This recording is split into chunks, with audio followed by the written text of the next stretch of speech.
At the start of the story, a man is strapped to an operating table. A remorseless surgeon slices open his chest, then sprinkles salt into the wound. The man convulses in agony. A viscous, strange fluid begins to seep from his skull. The surgeon carefully collects it in a small vial. The torture continues until the man dies. Afterwards, the surgeon uses that mysterious fluid to make pills and carefully places them into a briefcase. It's clear this substance is priceless. Cut to 4 people driving home after finishing a job. Among them is a young man named Nick, riding with his wife and 2 close friends. Nick's wife is pregnant. She hasn't told him yet. They stop at a gas station where they meet a woman who says she's a model. Her car ran out of gas a short distance away. She bought some at the station but needs a ride back to her vehicle. Nick offers to give her a lift. After dropping her off near her car and starting to drive away, the woman suddenly reappears, now wearing a mask and holding a canister of knockout gas. She sprays it. The 4 of them collapse into unconsciousness. When they come to, they're tied up inside a house they don't recognize. In front of them are 5 other people who also look like captives. One of those 5 is a young man named Sam.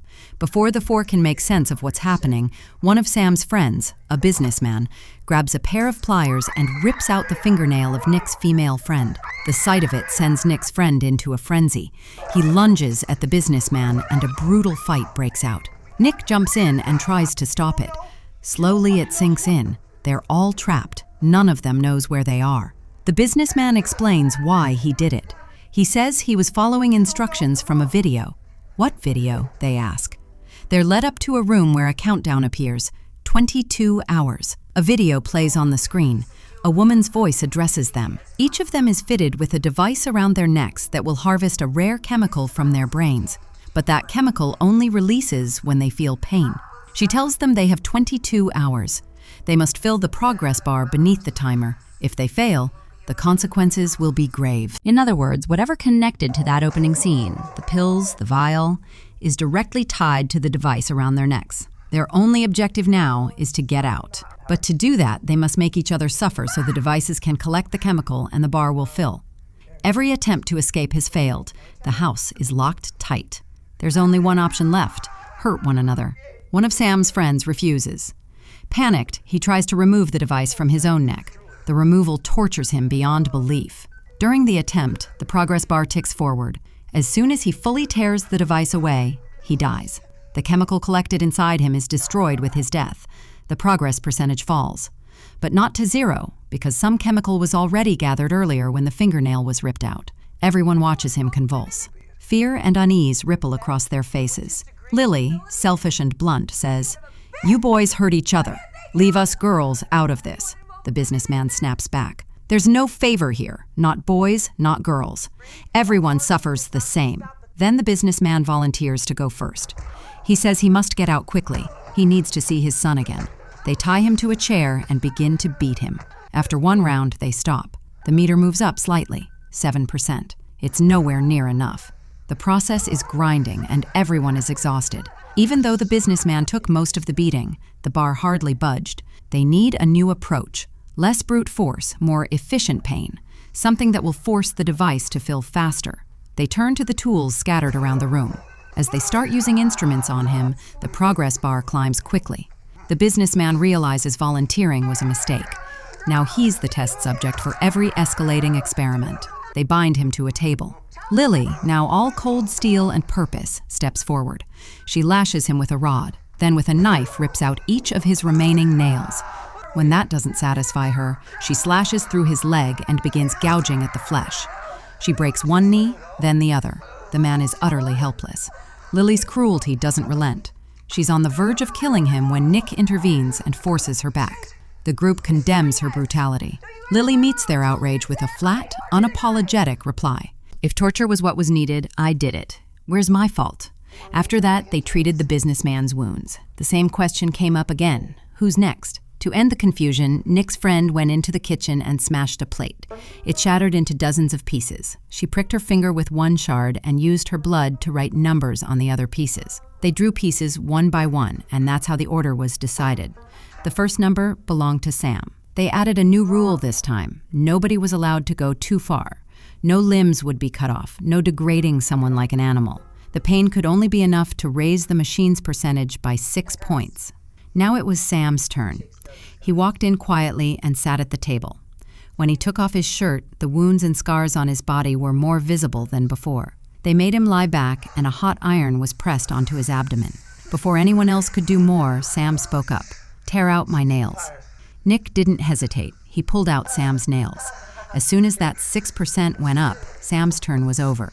He endured the pain without screaming or crying. He simply bore it. That calm endurance was his real bravery, and it gave the others courage too. Then it was Nick's turn, and his wife went pale. She gathered herself, though, and took out painkillers, strong meds that numb pain and put you to sleep. She took some herself and gave some to Nick so he wouldn't feel the pain. But that turned out to be a terrible mistake. When the torture on Nick started, he felt nothing, and that defeated the whole point of the torture, which was to raise the bar through pain and fear. If the body and mind are numb, the chemicals don't form. The torture has no effect. Nick's wife realized what she'd done, but by then it was too late. Nick had to go through with it. They used a drill on his body, and only then did his 6% complete. Everyone shuddered watching it. Sam's friend hid somewhere, terrified because her turn was next. 2 people found her, dragged her out, and mercilessly tortured her too. They forced a spoon into her mouth and cut one of her wrists.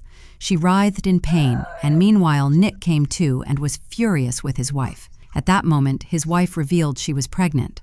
Lily heard this. Secretly, she was pleased. Now Nick's wife and the baby would have to suffer too, and that would push the bar up faster. When it came to his wife's turn, Nick offered to take her place. She handed the remaining pain meds to the businessman, but Lily interfered again.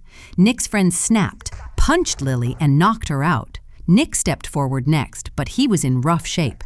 Seeing that, his friends took action. The 3 of them together put their hands into boiling water until each reached 6%. Nick's female friend pulled away terrified, but his wife and another friend steeled themselves and completed their share. As they put their hands back into the water, Lily came to and grabbed a knife. She slashed at Nick's friend, spilling boiling water onto him and quickly pushing the bar up. But Lily had other intentions. She'd meant to kill him. Just as she was about to strike, someone came from behind and hit her, knocking her out. Now the bar had reached 48%, and only 5.5 hours remained. It was Lily's turn, and everyone was ready to inflict pain on her. But when they started, she snapped. She grabbed a tool and plunged it into Nick's friend's neck, killing him. Because of that, her chemical reaction was destroyed, and the bar dropped. Seeing this, another friend flew into a rage. He ran to kill Lily, but Nick stopped him and said, "If you kill her, we'll have to take her share of the torture too. Keep her alive and take your anger out through punishment. That way we benefit." The friend agreed, but on one condition: he would do the torturing himself. They gave him the chance. He slashed Lily's neck, then used a cutting machine to scrape her skin in a horrific way until she passed out. By then, the bar had reached 85%, but time was running out. Only 1 hour remained. The 5 remaining people made a grim decision. They would snap their own necks, believing the shock of that pain would spare them from any further torment. When the body endured unbearable pain, the line bar would automatically complete itself. Nick's friend picked up a heavy wrench and began breaking everyone's necks, one by one. But when it came to Nick's wife, he froze. Unable to do it, he hesitated. Nick took the wrench from him and, with trembling hands, broke his wife's neck himself. At last, the line bar filled to completion. Suddenly, the same woman appeared on the screen again. She smiled and said, "Very good. You've all passed this round. Now go upstairs. A special device will extract the chemical-filled jars from your bodies, and then you'll be free to leave." Relief spread across their faces. They hurried upstairs and one by one had the jars removed. Just as they were about to exit through the door, Nick's friend stepped outside first. But the moment he crossed the threshold, his agonized screams echoed back. In seconds, everyone inside was dead. Sam had killed them. He stabbed Nick's friend and darted into another room. Meanwhile, Nick's wife stayed behind, helping an injured businessman. Weakly, he whispered, "I heard about a secret organization that tortures people to extract chemicals from their bodies. The drugs made from them sell for $12,000 a pill. But who knew? One day I'd end up as part of it." With those last words, he died. His chemical was lost, and the line bar dropped again, from 100% down to 89%. That meant Nick's wife was trapped. She had to refill the line bar herself, or she would surely die. Only 18 minutes remained. Without hesitation, she began torturing herself. She poured bleach over her burned hand. She crushed that same hand in a door, slamming it again and again. She burned her waist, then drove a nail straight through her palm. After this horrifying ordeal, the bar finally filled again. It was her turn to leave, but Sam appeared. He removed his device, and with the press of a button, poison activated in everyone else's devices. One by one, they writhed in agony. Sam sneered at Nick. "This is my 5th line bar. You're the 5th group I've played this game with." The scars across his body proved it. Sam was the mastermind, not the leader of an organization, just a deranged servant who had taken pleasure in running the game himself. While Sam gloated, Nick quietly readied himself. He struck, killing Sam.